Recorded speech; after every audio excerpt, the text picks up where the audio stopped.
Yeah, you Okay, it's going can. live. How do I share the link?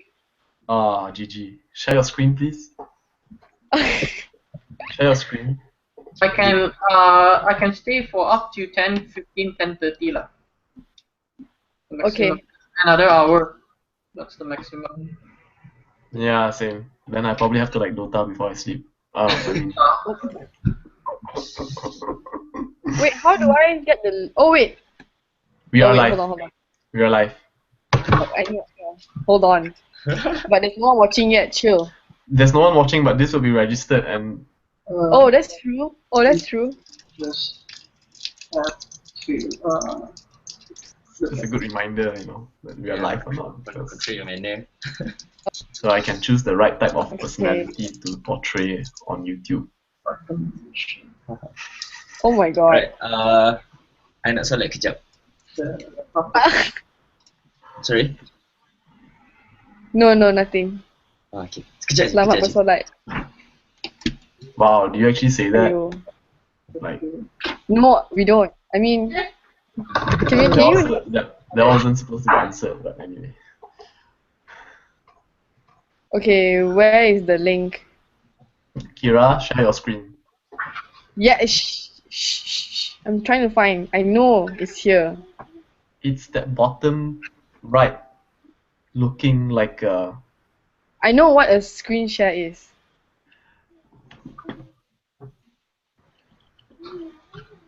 Oh, hold on. No, shouldn't it be? Oh my god, my computer is so annoying. You have no idea how many people would like just blame this on the gender. What? Like gender inequality. I was just gonna say that, like someone's gonna, but you know what? We are live, so I'm not gonna say that. Yes. How?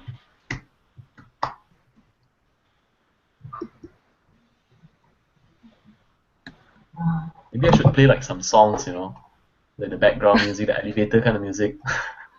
Yeah, you should do that. No, I Maybe shouldn't. you It was a joke. Where is the?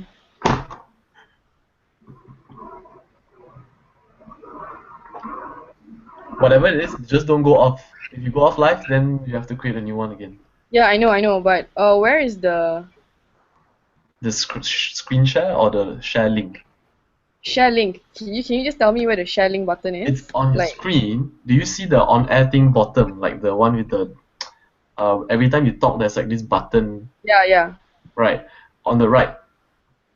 It says stop broadcast. Some more like corner, the right hand corner. Oh, links. Okay.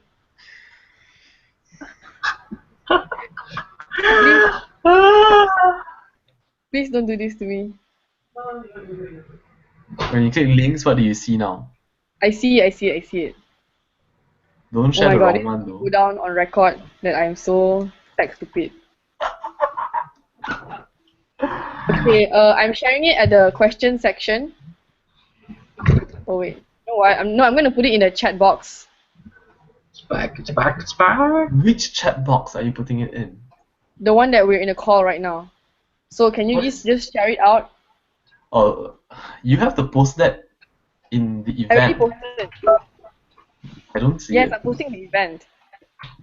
Okay, I'm gonna go on mute now so I won't talk. Alright. Ready? Yeah, I thought we were live already.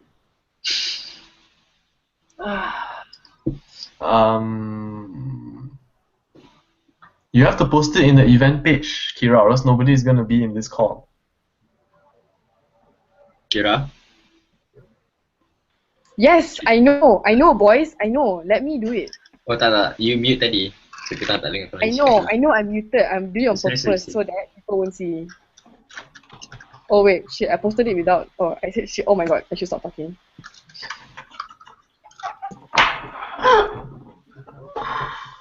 Yeah.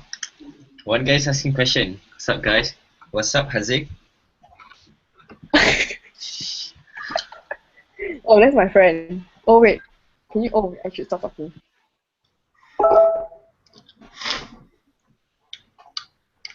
we cannot post question ourselves, huh?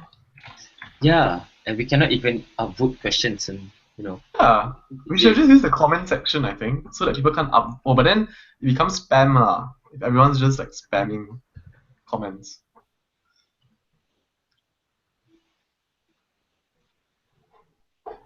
I'm still waiting for the post in Facebook. I posted on Facebook already. Can you see it? Yeah, that's why. Oh, the That's new one. Okay. That's why this guy Nice. already got in.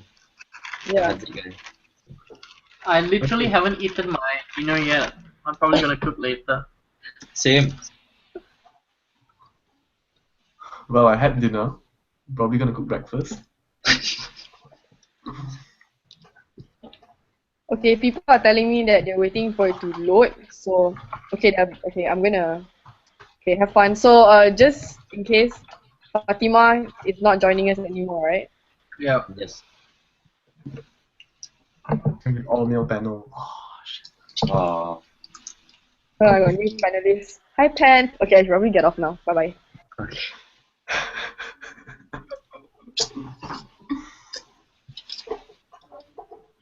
That was 5 minutes of fame on YouTube. Kira and the adventures of The best part of it, she can't say anything right now. So Yes, I can.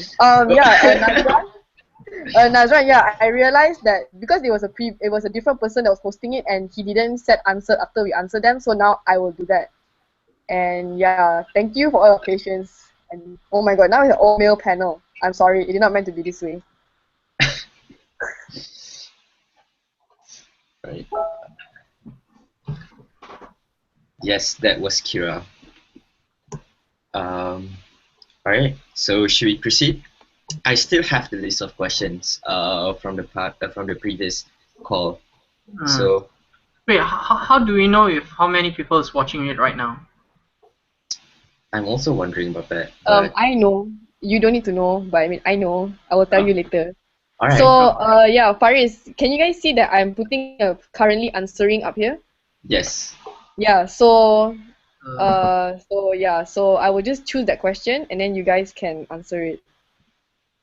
Okay. And so you're the one who's choosing the question. you can text me. No, it's fine if you can. Okay. But I still have a question from previous call. What do we do about that? Yeah. So do those first, and then if there's Alright. a new question, I will do it. Oh, Kira, I think you will be able to select to tell us that the question has been answered or not. As the Yep, moderator. I can. Yeah, Yeah, that's what so she's you- doing. Yeah, Yeah. perfect. She'll highlight the questions. Alright. Okay. So let's go back to the question from previous call. Let's go to the first Malay language question. Seperti mana Justin berkata, brain drain adalah simptom dan bukannya actual problem. Okay, if it makes. Jadi soalan saya, adakah dengan semangat patriotisme akan menyelesaikan masalah ini walaupun terdapat banyak masalah yang menyebabkan ramai tenaga pakar keluar dari Malaysia?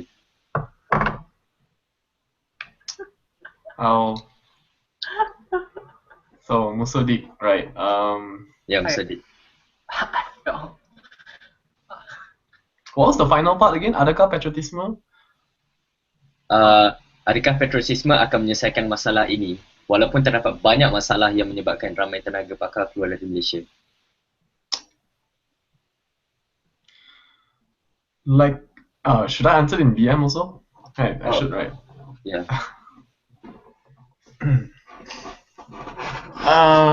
Okay. So the point is, like I said, brain drain is not the problem. The way I see it, is from my point of view. So if you ask me, are we trying to solve brain drain? No, we're trying to solve the underlying issues, which is, for example, lack of opportunities and the stuff that we have mentioned for the whole time. He's saying that the underlying problem now is there is lack of patriotism in Malaysia. Yeah. So going there, I don't think so. What I think is, because I don't know how to quantify or qualify patriotism, although it's something that I can feel. So I take a different approach by saying we have all these perceived notions, all these perceived notions about, you know, how our country is treating us, how our country values us. And these are what I feel contribute to, all these different perceptions will contribute to what you can quantify as patriotism, you know, because it's what all this, and that's how you react, and you know that reaction of yours is what you can consider patriotism.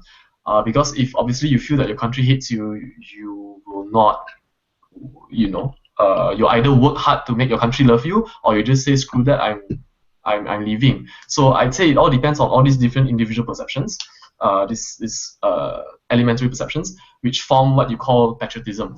And so adakah patriotisme boleh menyelesaikan masalah brain drain? No, sebab benda tu, for me, it's a very weak link.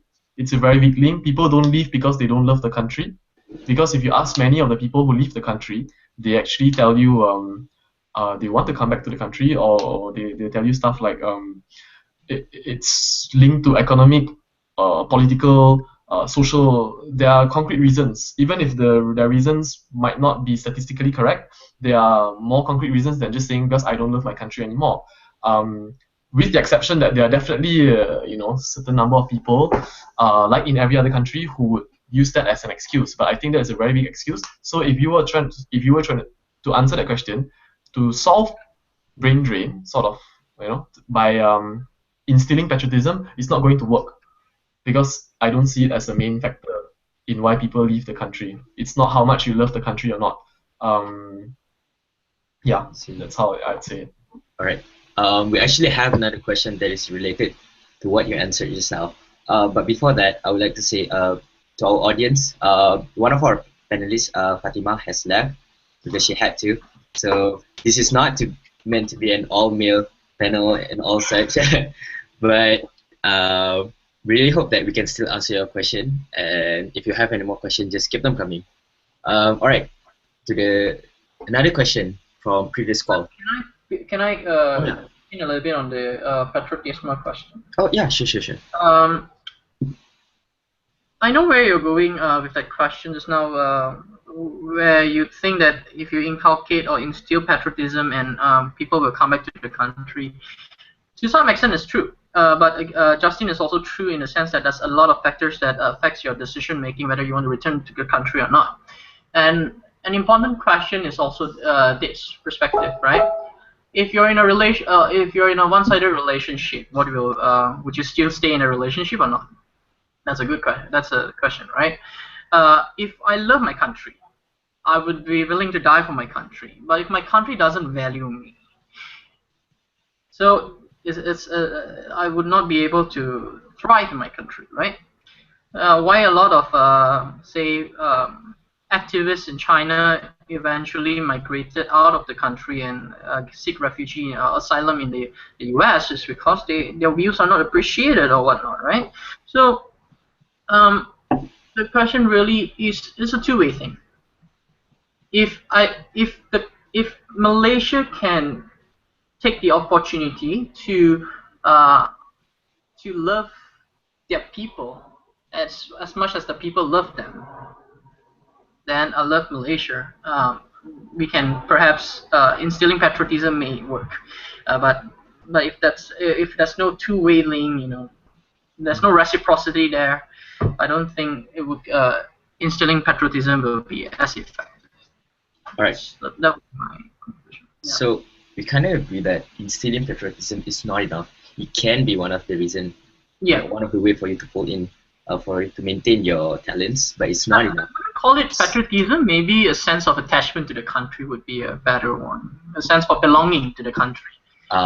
Stronger. It's a better word than patriotism, I think.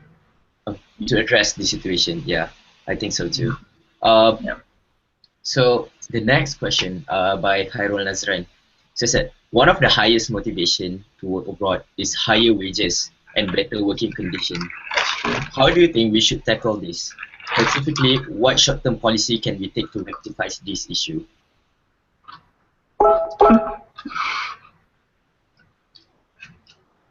So what do you guys think? I mean, obviously we agreed that sense of attachment is not enough, and these are the reason why people. These are one of the reasons why people really love actually. So,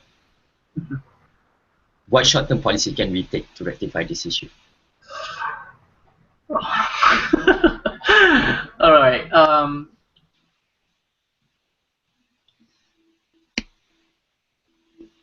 It's really hard to just ask the industry to increase wages. Perhaps one way to if you cannot increase wages, if you can make living in Malaysia sustainable, if you reduce say the cost of living in Malaysia, if you so it's the real wage, right? It's relative because it's relative to the cost of living. So if your wages cannot go up, if you can lower down the cost of living, that would make it more likely for a person to return uh, to Malaysia. That would be it. I don't see if there's a way where we can create an intervention where we increase wages just like that.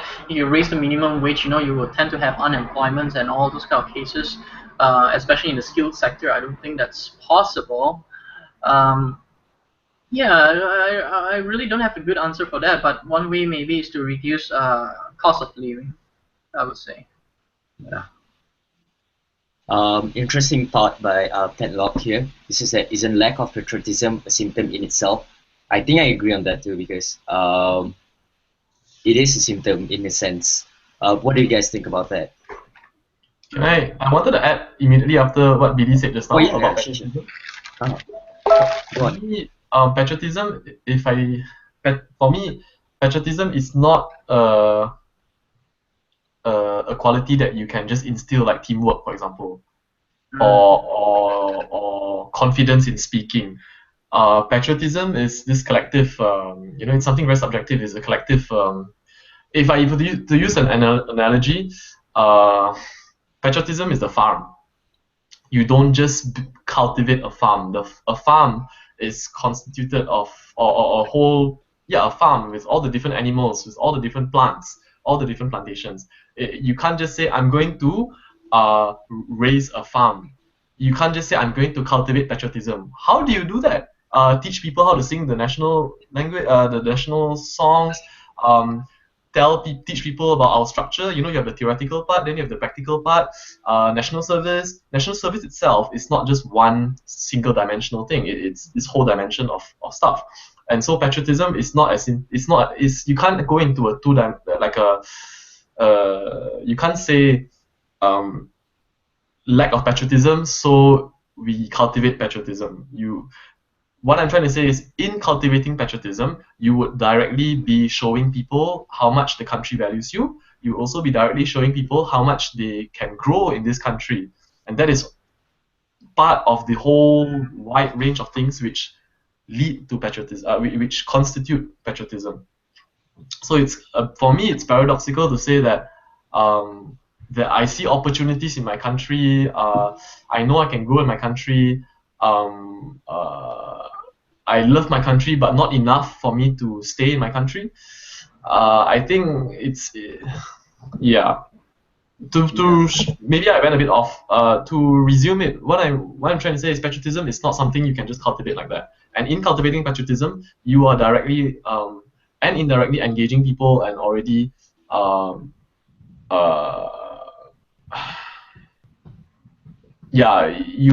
it's not something you can see in a spectrum. Mm-hmm. So which is what Pan just said. All these campaign Cinta Negara are a complete waste of time. We're pretending as if patriotism is a policy objective that we can achieve via policy. Yeah, patriotism cannot be measured through KPIs. So that is something I think our government fails to understand until today.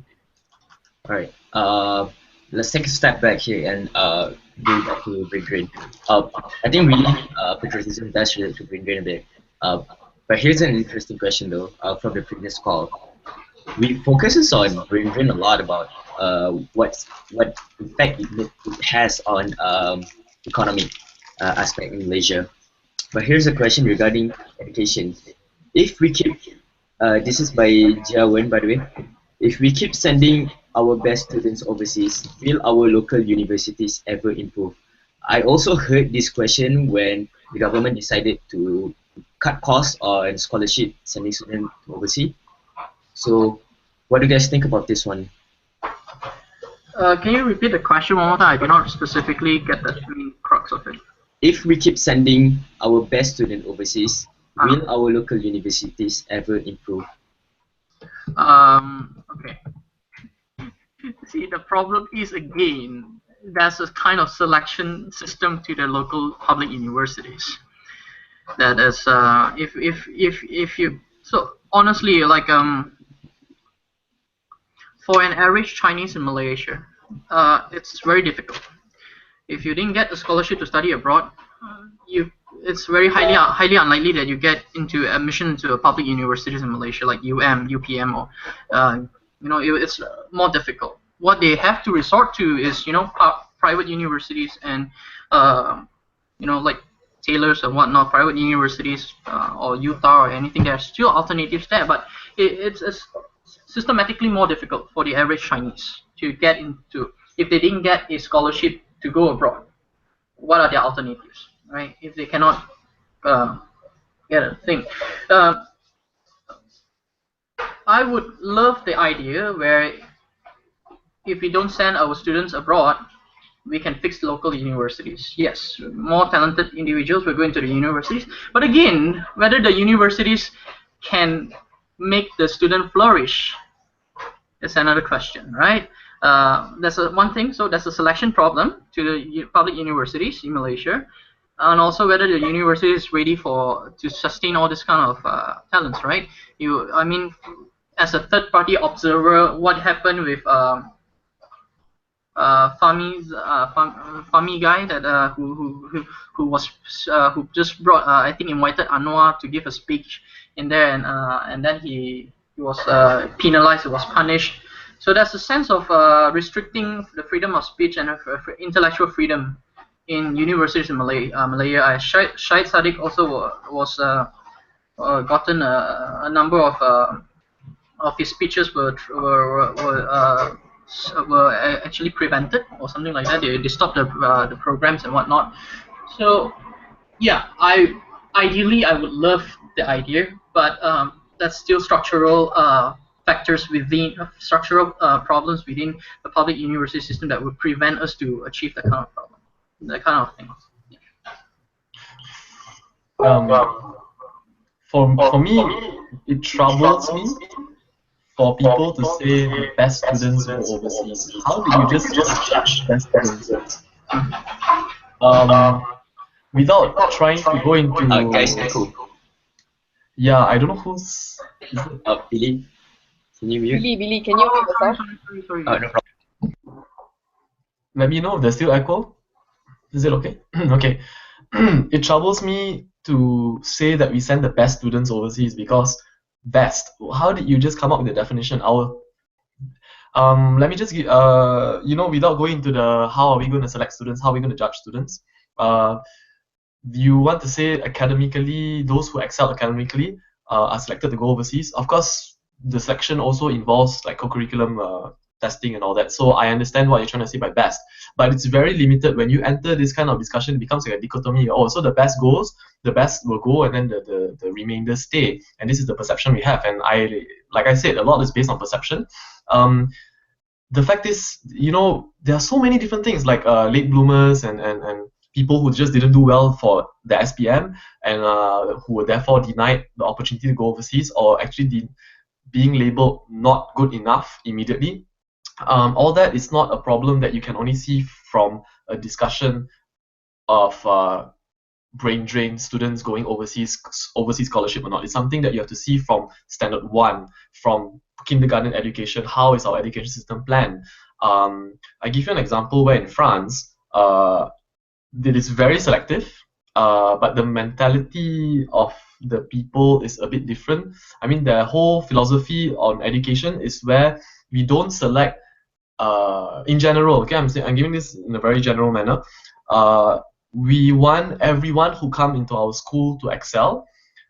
So even if they are just like let's say a B student, we want them to be like to excel with a minimum, how do I put this?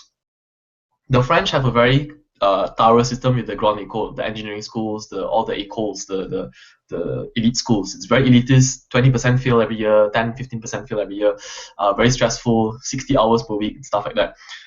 In short, their system prioritizes quantity over quality.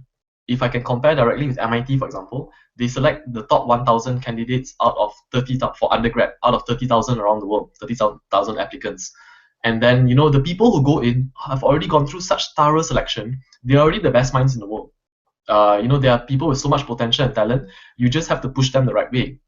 What France does is a different approach, where they say it's more socialist in that sense, where it's very leftist, where I want everyone to achieve this equal level of excellence. So the approach is a bit different. The US says I want the very best because I know they can go the very furthest, like the furthest possible. France is more contented. It's like how you want to see mode median. It's mode or median. France go mode median mean. France goes more with the let's get the average. I think in that sense it will be the median. Let's get the median up. Even mean, yeah. Basically, they're like, you come in, you're not the best student, but we put you through the most stringent processes in university to push you. So even you have to retake your university cycle, like you have to retake your years, like 2 or 3 years. It's very normal here when you're in such elitist schools to retake your years. You fail your semesters and your years. And at the end of the day, when you come out with an engineer title, for example, or doctor or lawyer from such elitist schools, you have you meet that minimum requirement, meaning they produce more of these professionals compared to, let's say, a system like the Anglophone system, where they only take those whom they are sure can excel to go for these kind of things. The French system says, let's just push as many people as we can to go through this system. So you look back in Malaysia, we're doing this Anglophone style system where we select those we feel have the highest potential to go overseas, to do well, to spur change and whatever and whatnot, and we select all these people to go for scholarships and go out. When you do that, you neglect like 99 or 95% of the population. And what happens is when the budget imbalance of overseas and local spending, overseas students receive so much more than local students, because every student sponsored receives at least 500,000 ringgit overseas. That is already like a whole university department's annual cost to a certain extent in Malaysia. So that whole imbalance, the ratio, it's not natural and it's not good for talent development. What I'm saying is, it's not about saying that we sent our best talents overseas. It's that we didn't spend our money to develop our talents locally, because the talent is developed. It's not something that you select like, oh, this egg was better than that egg, so like this egg goes because this is a 5-star egg and that's a 3-star egg, that we knew the moment he was born or the moment he or she took his SPM, we knew that guy or that girl was like destined for Harvard. And so we're not going to let him or her waste her time in UM. And because of that mentality, we suffer. And today we come into this, what annoys me or what gets me badly is that people come up with all sorts of arguments, and the whole debate is about should we send students overseas or not? Are we wasting our talents overseas? Should we bring our talents locally? That's not how you're supposed to see it. What you're supposed to see is you can continue to send talent overseas. What you need to do is balance how much you're spending to develop talents locally. Because when you ask a question, should we bring people back? What you're saying is the people left in the country are not good enough. And statistically and objectively, it's not true. It's not true at all. So to pose a question like that is, for me, it's a very dangerous reflection of our society. And it's something that really has to stop, because you have to stop seeing people. Yes, you don't agree with sending students overseas. That's a valid point. But even you're not addressing the real matter. You are already stuck in this. The best students are going overseas. We are selecting these best students. You're already stuck in this mentality where there are only like 3 best students out of 300, and that is not true. Which is why we go back a bit with Vera Tan, what Vera said about liberal arts. The liberal arts is important because it introduces a lot of subjectivity.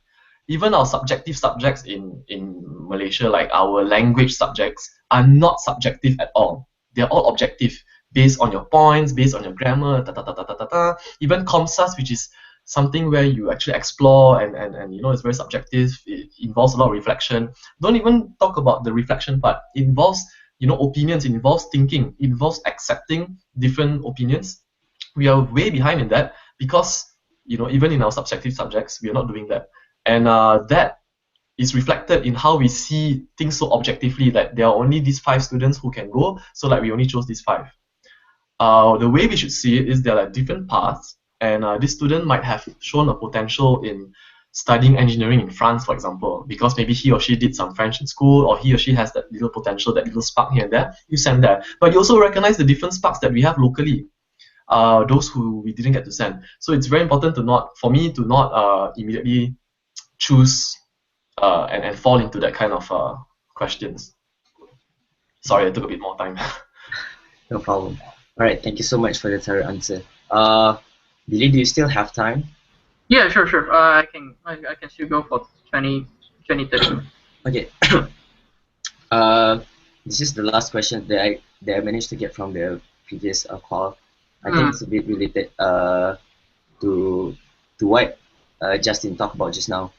With the cuts of 240 million budget for scholarship, do you? I assume brain drain will be rectified a little bit somehow. Do you think so? But how will this affect our talent pool? Can I just pick up directly from there? Or you have some? No. Yeah. If I were to just pick up directly from there,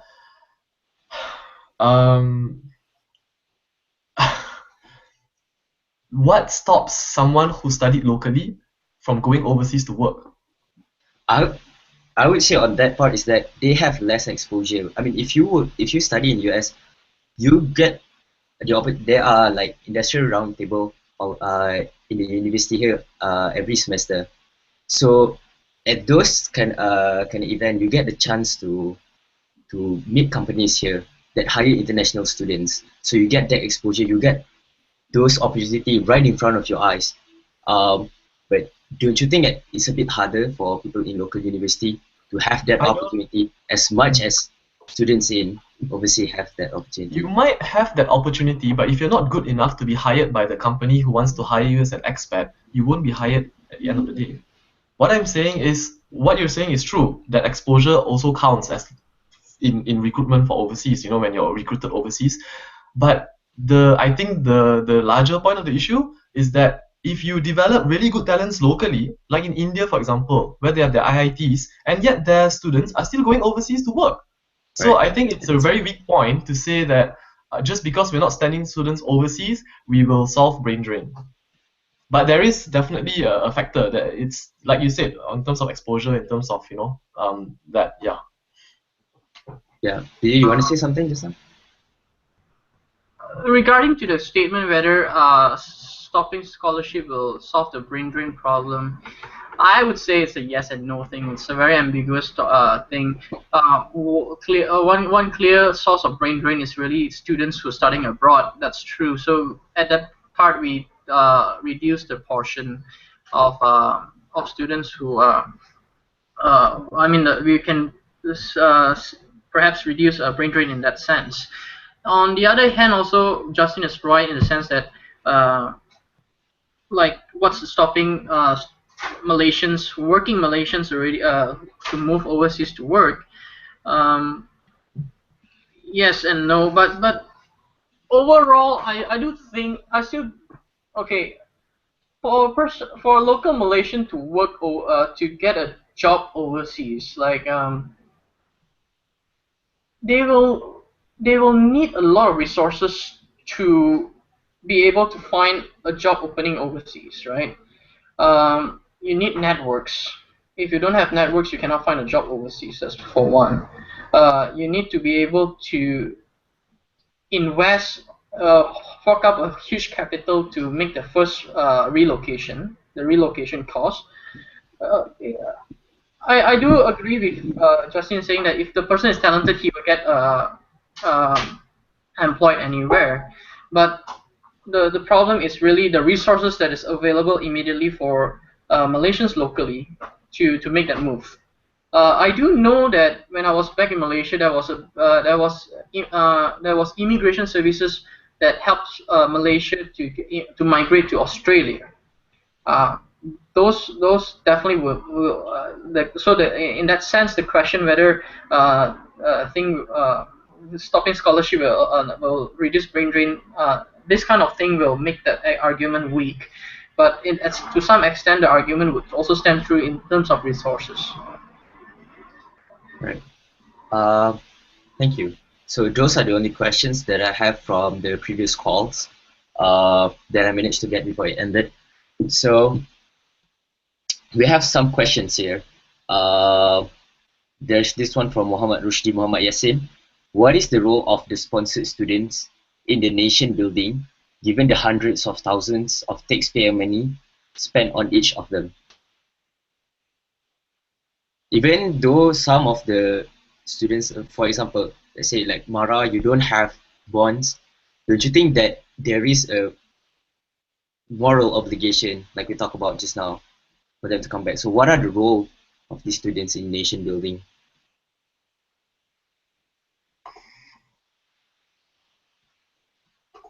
I think it's really something that everyone should be asking him or herself, whether he or she is a sponsored student or not. But it's something a citizen of every country has to ask him or herself. What is your role in building your country? What is your role in keeping your house clean? What is your role in building your house? It's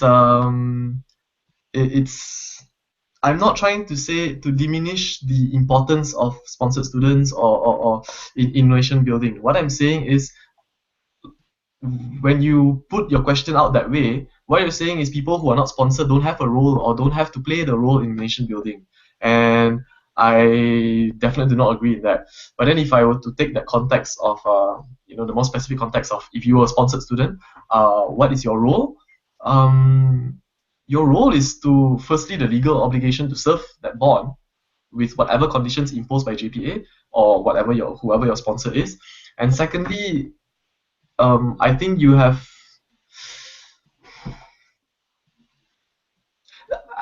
what disturbs me is to say that that only the sponsored students have this responsibility.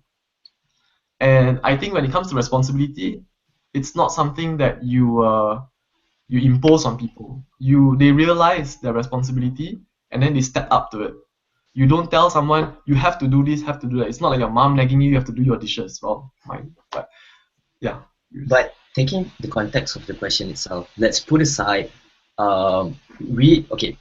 disclaimer, we are not diminishing, we are not degrading non-scholar students at all. Okay. We are not talking about people who are in Malaysia. Of course, everyone in Malaysia have a role in the nation building.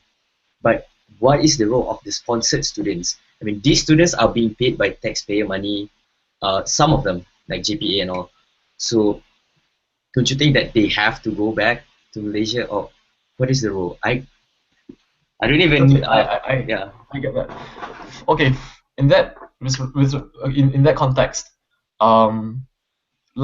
like I said, responsibility is only effective when that person realizes it him or herself. Of course, he realizes that through nudges, through reminders, through nagging, but you can't impose responsibility onto someone because it's not responsibility. It has to have this whole sincerity behind it.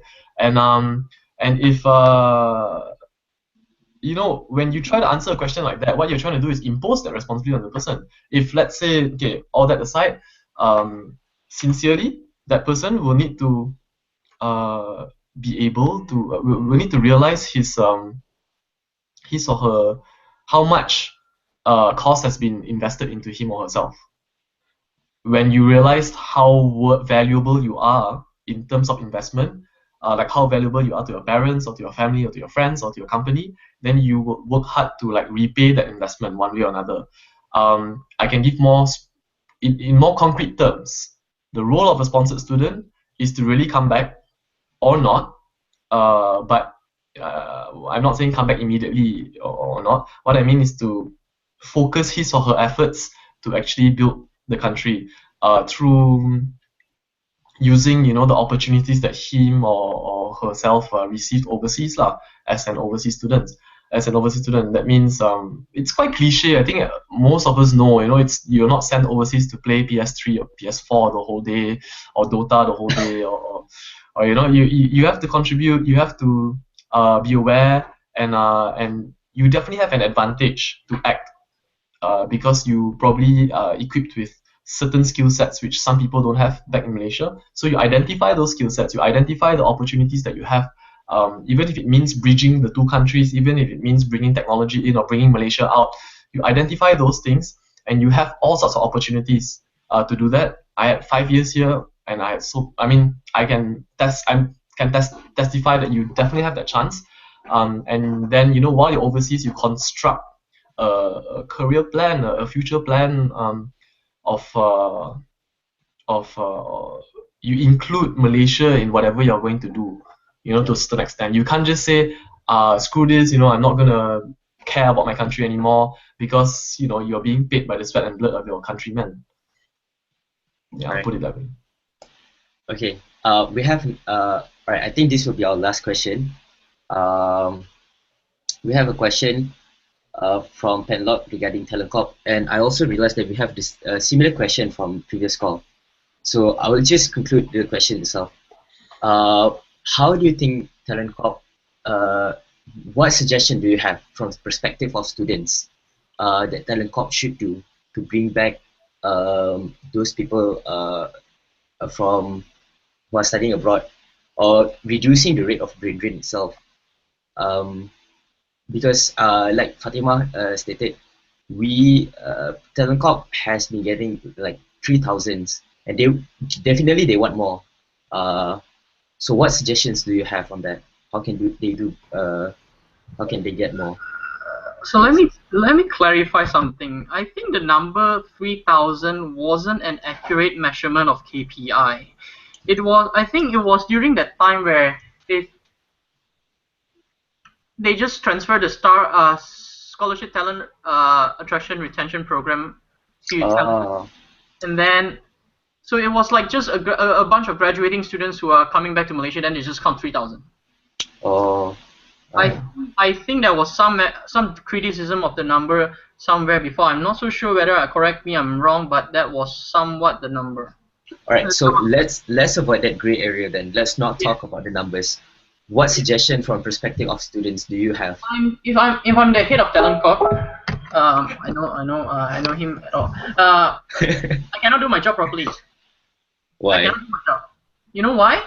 Whatever thing that I'm trying to do, the policies to attract people, if my government is not doing things that is congruent with me, that goes hand in hand with my policies, if you have politicians saying why pendatang all, how will Talent Corp's policies be effective if there's structural barriers that does not go hand in hand with the policies, right? I'm trying to attract people, but all this bunch of politicians is doing things that makes returning back to Malaysia not attractive. Do you agree with me? I think. Yeah. But strictly speaking, one of the ideas that I thought Talent Corp should pursue is to really promote more internship opportunities for Malaysian students abroad, especially in terms of the scholarship get engagement. I think we had a discussion earlier. That should be done. That wasn't thoughts of it. Other than that, Talent Corp's okay, one thing is also wrong to think that Talent Corp is built only to attract talent from abroad. They have an obligation to develop, not obligation, like a role to play in developing the local human capital, right? That is why they have the flex work life to improve women labor force participation. That's one, although I have my reservation on how they actually measure the KPI. There's also the graduate employability management (GEMS), which I think is redundant if you actually fix the curriculum in universities as well, so you don't need graduate employment management again. So one thing that Talent Corp should also consider going forward, what kind of programs can be built to provide more resources for students, so that you can prevent graduate unemployability in the future at the university level. So one thing they have identified with collaboration with World Bank is that university career services in Malaysia, in public universities in Malaysia, is not on par. They don't really have connection with the local industry. There's no collaboration there. There's no interaction there. So there's a mismatch going on. There's a lack of visibility between industry and universities. It's covered really thoroughly in the 2014 Malaysian Economic Monitor report. I think it's in June, if not December. It's one of the two report that university career services in local institutions in Malaysia is really in bad shape. All right. Justin, do you have any last thing to add? I think Talent Corp's scope is too limited as in the area of activity where they can react, where they can actually take action is too limited, because they are focused on like graduating students. They are focused on retaining. You see, the objective of for brain drain, the objective of retaining retaining students who are going to graduate. It's too late. It's something that you start cultivating, as soon as possible. And basically, like what Petronas has been doing was, as soon as we fly, actually before we fly. And it'll be great to see Talent Corp work with, Talent Corp work with the sponsors and I'm not saying they're not working with the sponsors, but I'm saying they should, I think, maybe look at more long-term engagement sessions rather than just because based on my experiences with Talent Corp, it's very, we want the CVs, we want to provide opportunities, but it's very short-term. I also understand they have KPIs and everything to respect, which is why I feel it's something, it is maybe a different approach that they need to change or add in that sense, where they need to focus a lot more on long-term development and long-term engagement from the first year itself, rather than only focus on final year students or graduating students, where their objective is just to try and get a job for them in Malaysia. The next thing, which is what Billy said, which is how do I put it?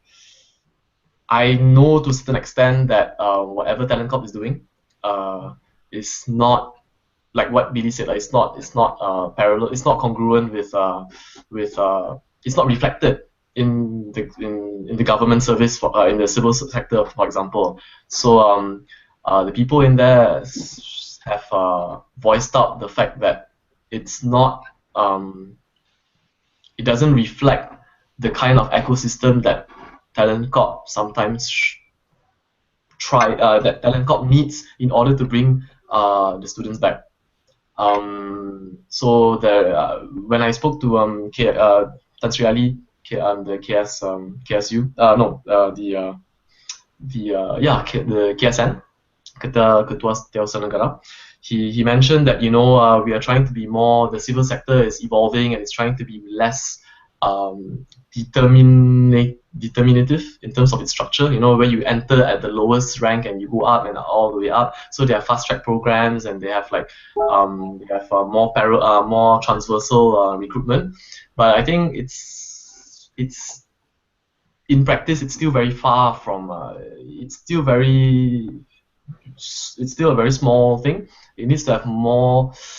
It needs to be applied with much more than that. So the civil sector, if you're talking about serving in Malaysia, right? If you take that narrow context, the civil service is definitely one of the largest. I mean, it's definitely one of the main employers that you have to consider. And all this talent that you send overseas to study, you want them to serve. You want a certain percentage to be serving in the civil service. That's the whole point of it. The French sponsor their own students to study, so that they actually come back and serve as teachers or serve as government officials. So we have sort of like the same concept, but we're not we're not implementing it properly, and that's where the difficulty comes with Talent Corp, and even with people like maybe Education Malaysia, who are trying to recruit people, or they have engagement sessions. I know UK does, so Prof Zainal is working on that, but he also there's also the concern that these students, there's a lot of push factors, like someone mentioned that, and that these students are unable to contribute, like what Fatima said.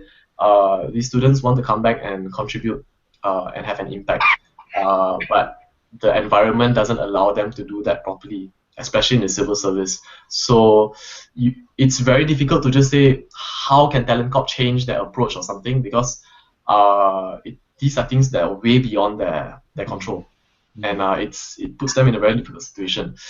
However, Penlock did mention a very important part, where he said is Talent Corp actually being counterproductive, because we are spending resources trying to woo or trying to retain the students that we have sent overseas.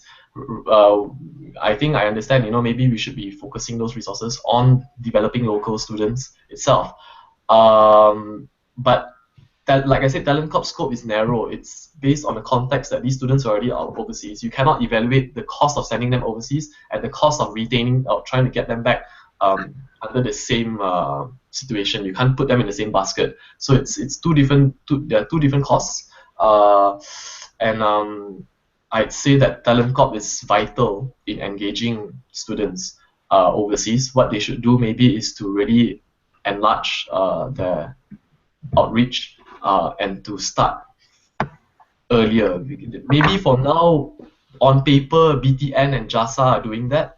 Before we fly, BTN is doing that to instill this sense of belonging and all that. But I think in practice, many of us know that it doesn't work like that. So Talent Corp needs to either Talent Corp or any relevant authority, the sponsors themselves, for example, need to address that issue from the first year itself, and not wait until the final year and then ask, where's the student, why hasn't he or she registered, after 3 months after graduation. Yeah. Right, thank you so much. So those are the only questions that we are able to answer for tonight. We have to end this session somehow. But before that, so what I can conclude from this event is that, first of all, brain drain is a definite loss. No matter if you study overseas or if you study local, but if you ended up going outside and then not coming back to Malaysia, it's a definite loss. And what we are wanting right now, and what we hoping to see more in the future, is that we want more engagement, either from a sponsor or Talent Corp or any other agencies that could pull back, that can show us that they want us back in Malaysia.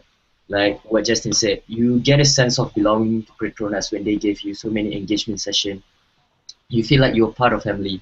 So why not do that to other people too? Give them a sense of responsibility that they can get when they go back to Malaysia too. Like when they are in an internship, give them responsibility, a definite responsibility. Yes, Justin. Just to add on the sense of belonging, it's not just something very subjective or abstract idea that, oh, I belong to the country or to the company. It's very concrete, because the three things I outlined, the most important thing is to show, besides telling them their value and how much they're worth, you want to show them their path and their future in the company, or in this case in the country itself. Show them where they belong in the country, that all the different paths that they have. It's as simple as telling them you can do this, this, and this. Rather than just say, this is your country, you must love your country. Agree. A more objective reason for them to stay, right? So very good. And yeah, and we are hoping that for those who really want to explore their career opportunities in outside of Malaysia, it would be really wonderful if they can come back and then contribute back to Malaysia, because at the end of the day, we still have a lot more to do, we still have a lot more to develop. So before we end, I would like to say thank you to Masaf for doing this collaboration, and I would also like to thank the panelists for spending so many hours here.